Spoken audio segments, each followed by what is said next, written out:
माने टिके कल्पना करा जाऊ धरंतु सारा जीवन कठिन परिश्रम करी गोटे अभेद्य माने पूरा अत्याधुनिक दुर्ग तैयारी करा जाइछि। हाँ जेमती बाहरु कोनोसी शत्रु आसी परिबे नाही। एकदम कौनसी विपद पशि पारिबो नाही। किंतु कौन हबा जदि सेही दुर्गर नक्शा प्रस्तुत करिथिबा लोकटा जानी सुनी ता भितरे गोटे सेल्फ डिस्ट्रक्ट बा आत्मविनाशकारी बोताम लुचेई रखि थाए। अरे बाप रे सेडा तो पूरा भयंकर स्थिति हबो। सेया तो आउ जिउ शत्रु को आमे बाहरे खोजुछे से होय तो सेही सुरक्षित घरर बेसमेंट रे माने तळ महला रे बहु पूर्वरु लुचि रही थाए। आमे समस्ते भाबु जे विपद सबुबेले कोनोसी बाह्य शक्ति तो अथच प्रकृत युद्धटा सबुबेले आरंभ हुए निज भितरु। आउ एई युद्ध रे सबुठारु आश्चर्यजनक कथा कोन जानि छंती माने आक्रमणकारी आसीबा बेलकु आमे निजे जाई तांको पई दुर्गर कबाट खोली देउ। सत्तरे माने आमे निजे ही द्वार खोली दो। हाँ बिल्कुल दर्पण सामने रे ठिया हुई आमे जो चेहरा को निजर बोली भाबुचु सेटा केवल गोटे भड़ा घर और तार चुक्तिनामा दिने ना दिने शेष होवाकू बाध्य। एटा बहुत गभीर कथा। तेनो आज आमे एई शो रे एही गभीर आलोचना रे एमिति एक प्राचीन रहस्यर पृष्ठ उलटाइबाकू जाउछु जहा शुणिबाकू कोनसे आधुनिक साइकोलॉजिकल थ्रिलर थारु कम नुहे। एकदम आउ आमर उत्स हेउची ओडिया साहित्यर अमूल्य रत्न। हाँ भक्त कवि जगन्नाथ दासଙ୍କ रचित श्रीमद् भागवतर चतुर्थ स्कंध अष्टाविंश अध्याय जोंथेरे सेई बहुचर्चित पुरंजन उपाख्यान रहिछि। ठीक कहिले एही उपाख्यान माध्यम रे महर्षि मैत्रेय एवं विदुरंकर आलोचना को दर्शाय जाइछि जहा मूलतः देवर्षि नारद राजा प्राचीन वार्हिंकु शुणाइथिले। आउ एही आलोचनार मुख्य उद्देश्य हैला गोटिए राजार कहानी पछरे लुचि रहिथिबा मानव शरीर वार्धक्य आ मृत्यु को बुझिबा। हाँ आउ आत्मार प्रकृत परिचय को उन्मोचन करिबा मध्य माने एक प्राचीन ग्रंथ किपरि आजिर मनस्तत्व को एते वैज्ञानिक ढंगरे खोली देखाई पारे ताहा सतर रोमांचकर। आसंतु कहानी भीतर को प्रवेश करिबा। हाँ निश्चय। देखंतु राजा पुरंजन निजरे एक विशाल नगरी रे अत्यंत बेलास व्यसन रे बुड़ी रहिछंती किंतु एही नगरी साधारण नुहे। अच्छा से नगरीर विशेषत्व कोन? एहार 9टी द्वार अछि माने नवद्वार नगरी। ओहो मु बुझी पारुछि एही 9टी द्वार हेउछि आम शरीरर 9टी छिद्र माने आम आखी कान से सब। हाँ 2 आखी 2 कान नाकर 2 पुड़ा पाटी एवं 2टी मलमूत्र त्याग करिबे द्वार। आउ एठी राजा पुरंजन हेउचंती किए जानिछंती? आम मन बुद्धि हुए पाखापाखि से हेउचंती आमर ईगो बा अहंकार जे ही शरीर भितरे बसी निजकू एहा मालिक बोली भाबुची। अच्छा ताहले से एही द्वारगुड़िक माध्यम रे बाहर दुनियारो क्रमागत भाबरे तथ्य बा डाटा संग्रह करूछंती। बिल्कुल आखि सौंदर्य देखुची कान प्रशंसा शुणुची जीभ स्वाद नेउची एही निरंतर सूचना प्रवाह ही ताकू गोटे मिथ्या वास्तवता भितरे बांधी रखी। माने से भाबुची जे एही नगरी एवं तार भोगविलास ही तार प्रकृत अस्तित्व किंतु सेठी कहानी रे आउ गोटे वर्णना अछि। नगरर सुरक्षा पई एक 5टी फणा थिबा शक्तिशाली साप अछि। हाँ सेही सापर प्रतीकात्मक अर्थ बहुत गभीर। मोर अनुमान कहूछि जे एही 5 फणा थिबा साप बोधहुए आम शरीरर पंचप्राणा किंबा आजिर भाषारे कहिले इम्यून सिस्टम बा रोग प्रतिरोधक शक्ति। एकदम ठीक धरिछंती जहा शरीरर जैविक प्रक्रिया को बाह्य रोग व्याधिरु रक्षा करे। आमे जे पर्यंत युवक थाउ एही साप परी आमर शक्ति मध्य फणा टेकी रही थाए। आउ आमे भाबू जे आमको केबे हेले किछि हेबो नाही माने पूरा सुरक्षित किंतु कहानी रे ट्विस्ट आसुची जेतेबेले सेही दुर्ग उपरे एक अदृश्य शत्रु आक्रमण करूची। आउ से शत्रु किए? से हेउचंती जवन राजा भय। हाँ आउ से एकुटी आसी नहांती तांकर सैन्य बाहिनी होउछंती व्याधिगण बा रोग। तांको भाईंको ना होउछि प्रज्वर आउ सबुठारु भयंकर चरित्र कालकन्या आसी पहुंचुछंती। कालकन्यांकर एंट्रीटा पूरा दोहलेई दिए। सत्तरे मु एहाकू एक होम इन्वेजन सह तुलना करिवि माने गोटे घर भितरे डकायत पसिला भलिया जेमती किछि लोक घर भितर को पसी आसी आमको निज घरे बंदी करि दियंती। किंतु एठारे आक्रमणकारी कोनोसी अस्त्र शस्त्र धरी आसीथिबा मनीष नहंती। ना बिल्कुल नुहे।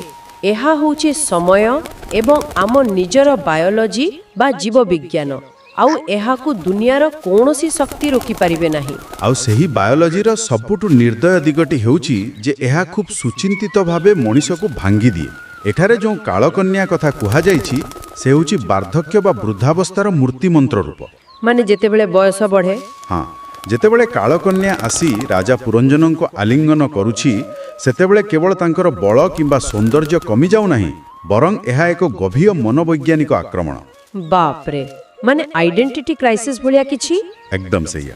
ରାଜା ଯେଉଁ ଶରୀରକୁ ନିଜର ପରିଚୟ ମାନି ନେଇଥିଲେ, କାଳକନ୍ୟା ସେହି ମୂଳଦୁଆକୁ ହିଁ ଦୁର୍ବଳ କରିଦେଉଛି। ଫଳରେ ତାଙ୍କ ପରିବାର ଲୋକ ଯେଉଁମାନଙ୍କ ପାଇଁ ସେ ନିଜ ଜୀବନ ବିତାଇଥିଲେ ସେମାନେ ମଧ୍ୟ ତାଙ୍କୁ ଅବହେଳା କରିବା ଆରମ୍ଭ କରୁଛନ୍ତି।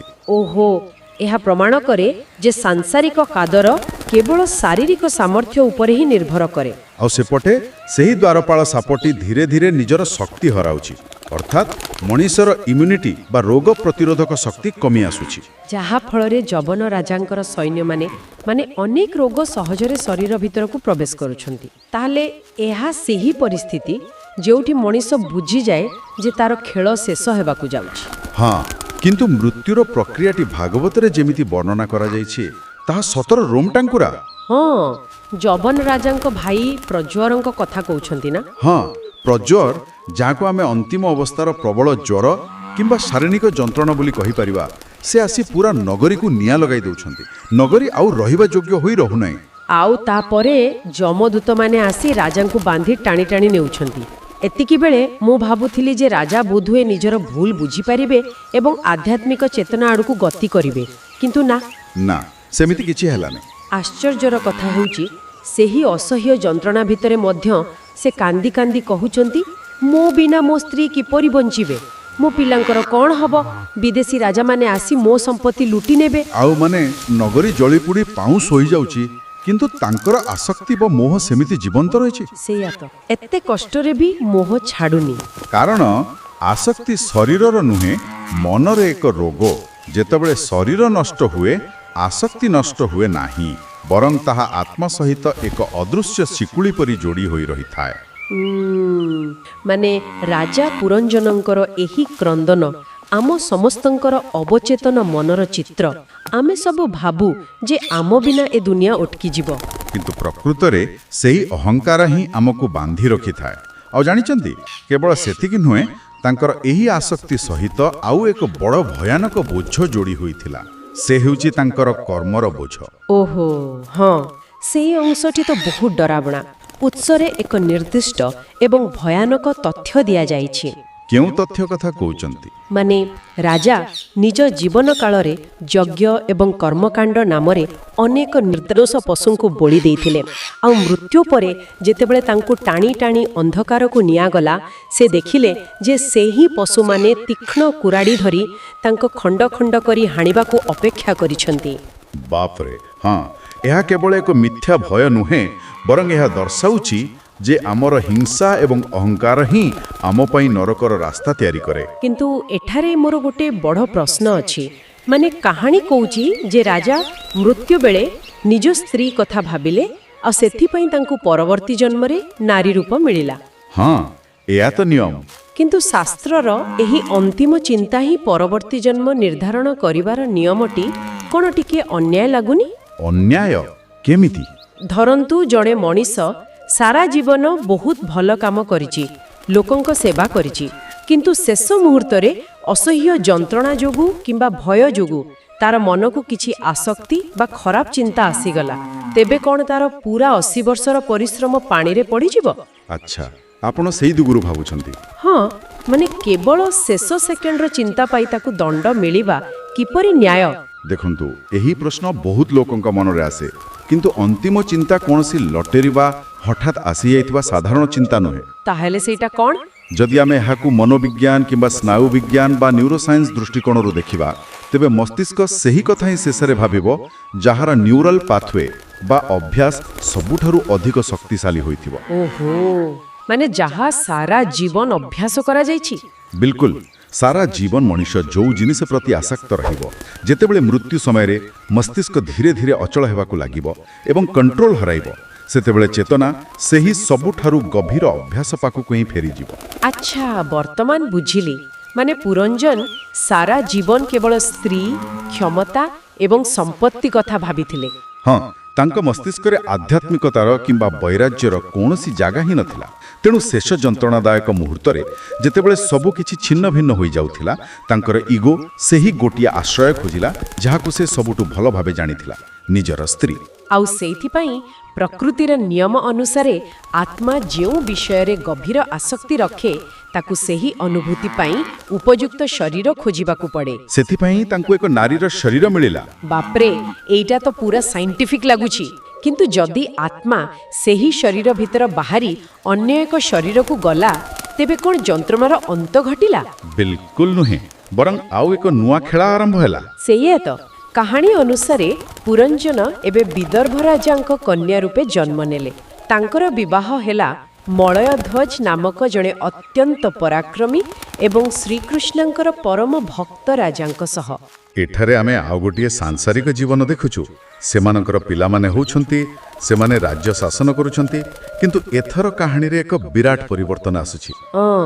ସେ ବୈରାଗ୍ୟ କଥା କହୁଛନ୍ତି ନା? ହଁ, ଦିନେ ହଠାତ୍ ରାଜା ମଳୟଧ୍ୱଜ ସବୁକିଛି ମାନେ ନିଜର ବିଶାଳ ରାଜ୍ୟ, ପରିବାର, ସୁଖ ସ୍ୱାଚ୍ଛନ୍ଦ୍ୟ ସବୁ ତ୍ୟାଗ କରି ନିଜ ପୁଅଙ୍କୁ ରାଜ୍ୟଭାର ଦେଇ ତପସ୍ୟା ପାଇଁ କୁଳାଚଳ ପର୍ବତକୁ ଚାଲି ଯାଆନ୍ତି। ଆଉ ସବୁଠାରୁ ଆଶ୍ଚର୍ଯ୍ୟର କଥା ହେଲା ତାଙ୍କ ସ୍ତ୍ରୀ, ମାନେ ଯିଏକି ପୂର୍ବଜନ୍ମର ସେହି ଭୋଗବିଳାସୀ ପୁରଞ୍ଜନା ଥିଲେ, ସେ ମଧ୍ୟ ନିଜ ସ୍ୱାମୀଙ୍କ ସହ ସବୁ ଛାଡ଼ି ଜଙ୍ଗଲକୁ ବାହାରି ପଡ଼ୁଛନ୍ତି। ଏଇଟା ଗୋଟେ ବହୁତ ବଡ଼ ଟ୍ରାନ୍ସଫର୍ମେସନ୍। ସେହା ମୁଁ ଭାବୁଛି, ମାନେ ଗୋଟିଏ ଜନ୍ମରେ ଯିଏ ବିଳାସ ବ୍ୟସନ ଛାଡ଼ି ପାରୁନଥିଲା, ଅନ୍ୟ ଜନ୍ମରେ ସେ କିପରି ଏତେ ସହଜରେ ସବୁକିଛି ତ୍ୟାଗ କରିପାରିଲା। ଏହା ହିଁ ହେଉଛି ଆତ୍ମାର କ୍ରମବିକାଶ ବା ଇଭଲ୍ୟୁସନ୍। ଜାଣିଛନ୍ତି, କର୍ମର ଚକ୍ର କେବଳ ଦଣ୍ଡ ଦିଏ ନାହିଁ, ବରଂ ଶିଖିବାର ସୁଯୋଗ ମଧ୍ୟ ଦିଏ। ମାନେ ସେ ଏଥର ମଳୟଧ୍ୱଜଙ୍କ ଭଳି ଜଣେ ଭକ୍ତଙ୍କ ସାନ୍ନିଧ୍ୟ ପାଇଥିଲେ ବୋଲି? ଏକଦମ ଉତ୍ତମ ସଙ୍ଗ କାରଣରୁ ତାଙ୍କର ଚେତନାରେ ଧୀରେ ଧୀରେ ରୂପାନ୍ତରଣ ହୋଇଥିଲା। କିନ୍ତୁ ଆପଣ ଯେଉଁ ତପସ୍ୟା କଥା କହିଲେ, ତାହା କେବଳ ଜଙ୍ଗଲରେ ବସି ରହିବା ନଥିଲା। ମଳୟଧ୍ୱଜ ନିଜର ଶରୀର ସହ ଥିବା ପରିଚୟକୁ ଭାଙ୍ଗିବା ପାଇଁ ଅତ୍ୟନ୍ତ କଠୋର ପ୍ରକ୍ରିୟା ଆପଣେଇଥିଲେ। ସତରେ ସେହି ତପସ୍ୟାର କଠୋରତା ବିଷୟରେ ପଢ଼ିଲେ ଆଶ୍ଚର୍ଯ୍ୟ ଲାଗେ। ଉତ୍ସରେ ସ୍ପଷ୍ଟ ଭାବରେ ବର୍ଣ୍ଣନା କରାଯାଇଛି ଯେ ରାଜା ମଳୟଧ୍ୱଜ ତାମ୍ରପର୍ଣ୍ଣି ଏବଂ ଚନ୍ଦ୍ରବସା ଭଳି ନଦୀର ଅତ୍ୟନ୍ତ ଥଣ୍ଡା ଜଳରେ ସ୍ନାନ କଲେ। ଆଉ ଖାଦ୍ୟପେୟ ବି ପୁରା ଛାଡ଼ିଦେଲେ। ହଁ, ସ୍ୱାଦିଷ୍ଟ ଖାଦ୍ୟ ଛାଡ଼ି କେବଳ ଜଙ୍ଗଲର ଫଳ, ମୂଳ, ଏପରିକି ତଳେ ପଡ଼ିଥିବା ଶୁଖିଲା ପତ୍ର ଖାଇ ବଞ୍ଚିଲେ। ଶୀତ, ଖରା, ବର୍ଷା ସବୁକୁ ସହିଲେ। ଦୁଃଖ ସୁଖ, ଲାଭ ଅଲାଭକୁ ମନରୁ ସମ୍ପୂର୍ଣ୍ଣ ପୋଛିଦେଲେ। ଏହା ପଛରେ ଗୋଟେ ବଡ଼ ବିଜ୍ଞାନ ଅଛି। ସେଇଆ ମୋର ପ୍ରଶ୍ନ ଥିଲା। ମାନେ ବ୍ରହ୍ମଜ୍ଞାନ ପାଇବା ପାଇଁ ଶରୀରକୁ ଏତେ କଷ୍ଟ ଦେବା କ'ଣ ନିହାତି ଜରୁରୀ? ପୁରଞ୍ଜନଙ୍କର ସେଇ ଆରାମଦାୟକ ନବଦ୍ୱାର ନଗରୀ ଆଉ ମଳୟଧ୍ୱଜଙ୍କର ଏହି ଶୁଖିଲା ପତ୍ର ଖାଇବାର ଅବସ୍ଥା ଭିତରେ ଏତେ ବିରାଟ ପାର୍ଥକ୍ୟ କାହିଁକି ରଖାଯାଇଛି? ଦେଖନ୍ତୁ, କାରଣ ମଳୟଧ୍ୱଜ ନିଜ ମସ୍ତିଷ୍କର ବାୟୋଲୋଜିକାଲ ପ୍ରୋଗ୍ରାମିଂକୁ ହ୍ୟାକ୍ କରୁଥିଲେ ବା ବଦଳାଉଥିଲେ। ଆମେ ଜନ୍ମରୁ ଶିଖିଛୁ ଯେ ଯନ୍ତ୍ରଣା ଖରାପ ଏବଂ ଆରାମ ଭଲ। ଏହି ବିଚାର ହିଁ ଆମକୁ ଶରୀର ସହ ବାନ୍ଧି ରଖେ। ଆଚ୍ଛା, ମାନେ ସେ କମ୍ଫର୍ଟ ଜୋନ୍ ଭାଙ୍ଗୁଥିଲେ। ବିଲକୁଲ। ଯେତେବେଳେ ମଳୟଧ୍ୱଜ ଜାଣିଶୁଣି ଶରୀରକୁ ଚରମ ପ୍ରତିକୂଳ ପରିସ୍ଥିତିରେ ରଖିଲେ ଏବଂ ମନକୁ ଶାନ୍ତ ରଖିଲେ, ସେ ନିଜ ଅବଚେତନ ମନକୁ ଏହି ବାର୍ତ୍ତା ଦେଲେ ଯେ ମୁଁ ଏହି ଶରୀର ନୁହେଁ। ଶରୀର କଷ୍ଟ ପାଉଛି, କିନ୍ତୁ ମୁଁ କଷ୍ଟ ପାଉନାହିଁ। ବାଃ, ଏହା ଦ୍ୱାରା ତ ଆସକ୍ତି ଆପେ ଆପେ ଛିଣ୍ଡିଯିବ।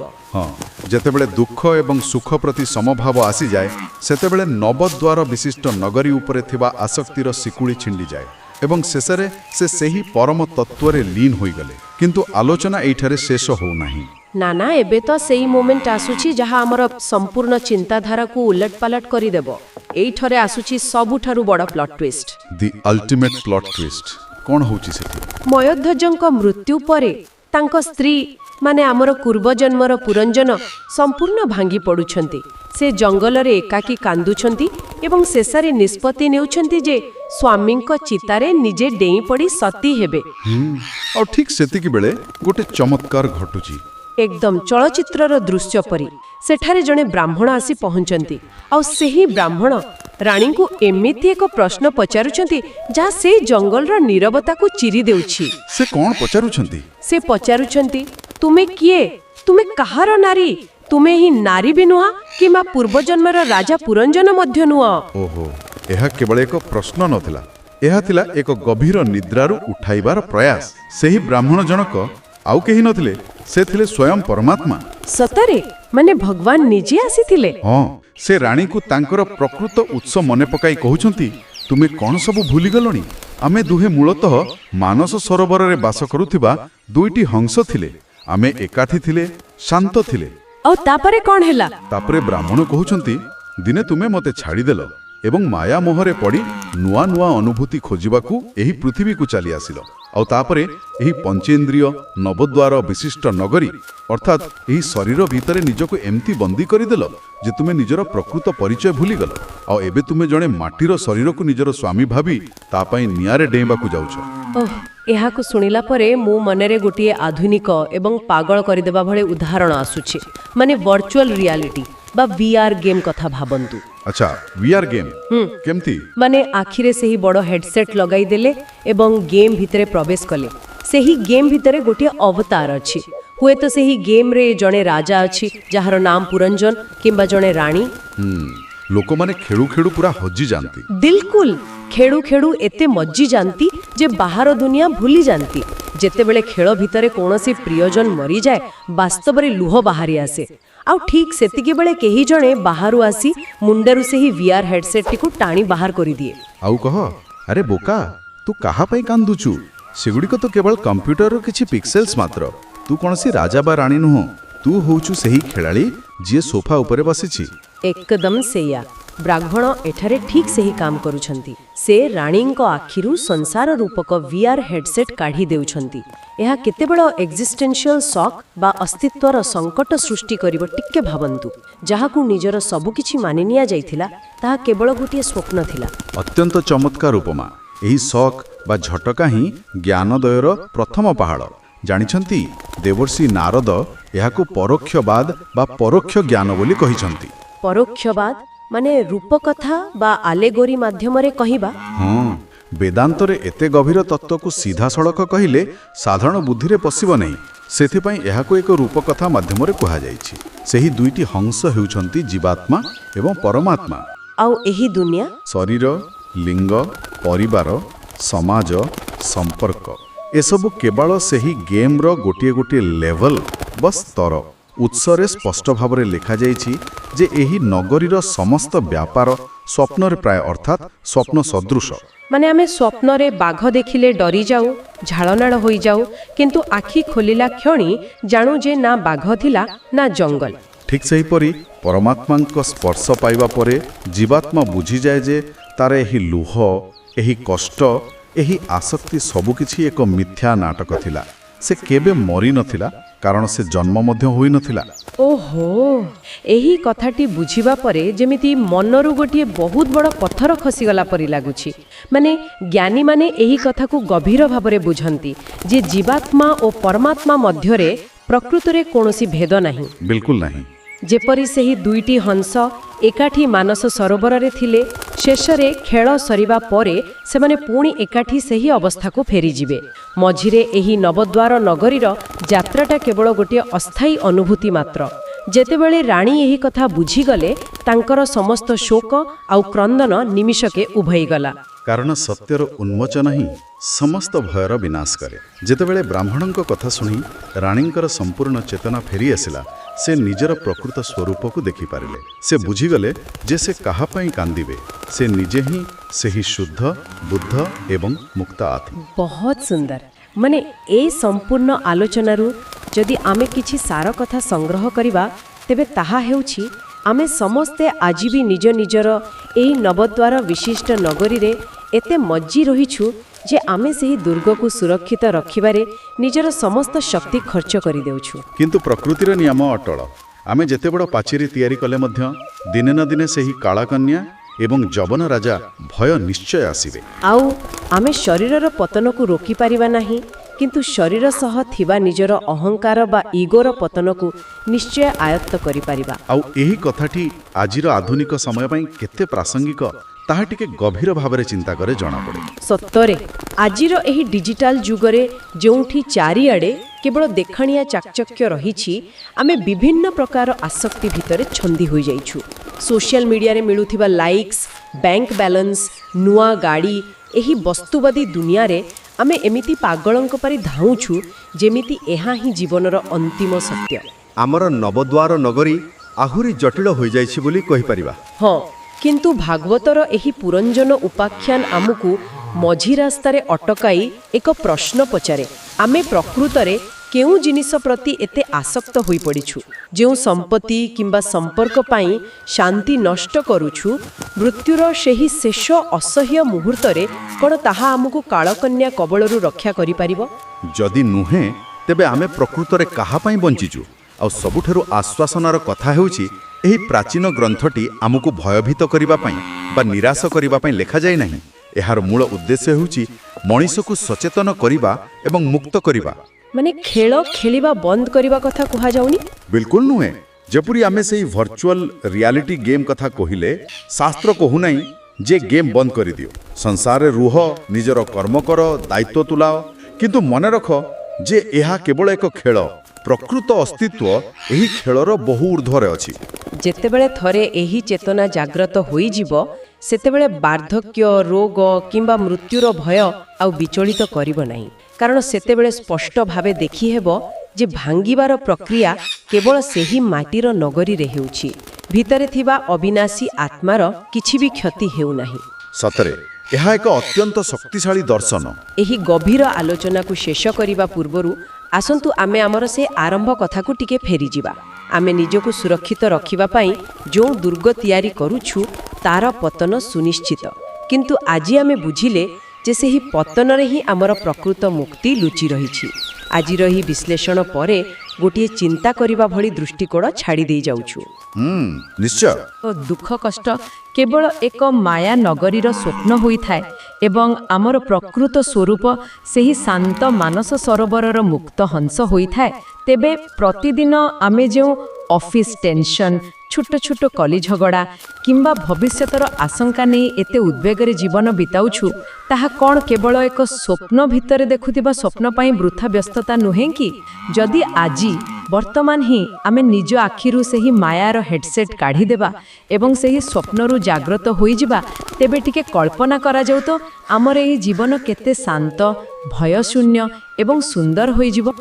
ଆମର ଚ୍ୟାନେଲକୁ ସବସ୍କ୍ରାଇବ୍ କରନ୍ତୁ ଏବଂ ଭିଡ଼ିଓକୁ ସେୟାର କରନ୍ତୁ। ହଁ, ନମସ୍କାର।